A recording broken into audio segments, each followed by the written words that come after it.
না? আর ওই যুগে এমন ছিল, কবরস্থান ছিল মসজিদের পাশে। এখনো দেখবেন নববী, মসজিদ নববীর পিছনে আছে না বাকিউল গারকাত, সাহাবীদের কবর।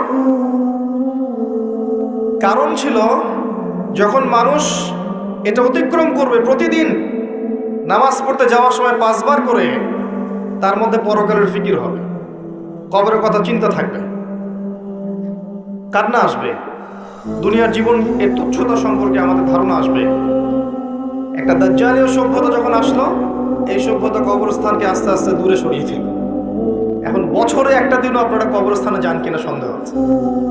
তাই মৌতের কথা মানুষের স্মরণ হয় না। আর তারা চায় যে আমরা মৃত্যুকে ভুলে যাই, তারা চায় যে আমরা মৌতকে ভুলে যাই, দুনিয়ার ভোগ বিলাস নিয়ে ব্যস্ত থাকি। এতে করে ওদের উদ্দেশ্য সফল হবে এবং আমাদেরকে ডমিনেট করা ওদের জন্য সহজ হবে। এই যুগে যা যা হচ্ছে, এগুলো কোনোটাই এমনি এমনি হয়নি। প্রত্যেকটা ঘটনার পিছনে কোনো না কোনো বিষয় আছে। এটা বুঝতে হলে আপনার নূর লাগবে। আমি বারবার একটা কথা বলেছিলাম, নূর লাগবে।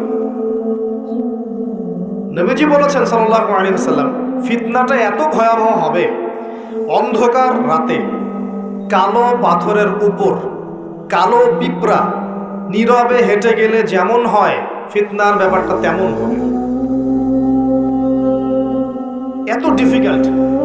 এখন আপনার পিএইচডি করার প্রয়োজন নাই যে এই ফিতনা চিনতে হলে আপনার কি লাগবে, কি লাগবে বলেন?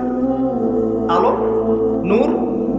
আলো থাকলে আপনি দেখতে পাচ্ছেন, এই তো এই নূর ওই কলুষিত আত্মা অর্জন করতে পারবে না।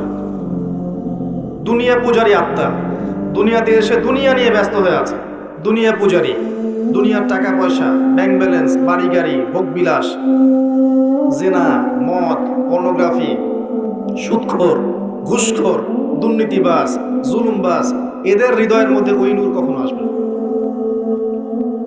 হৃদয়ে যদি এগুলো থেকে পবিত্র হতে পারে, তবে নিয়ে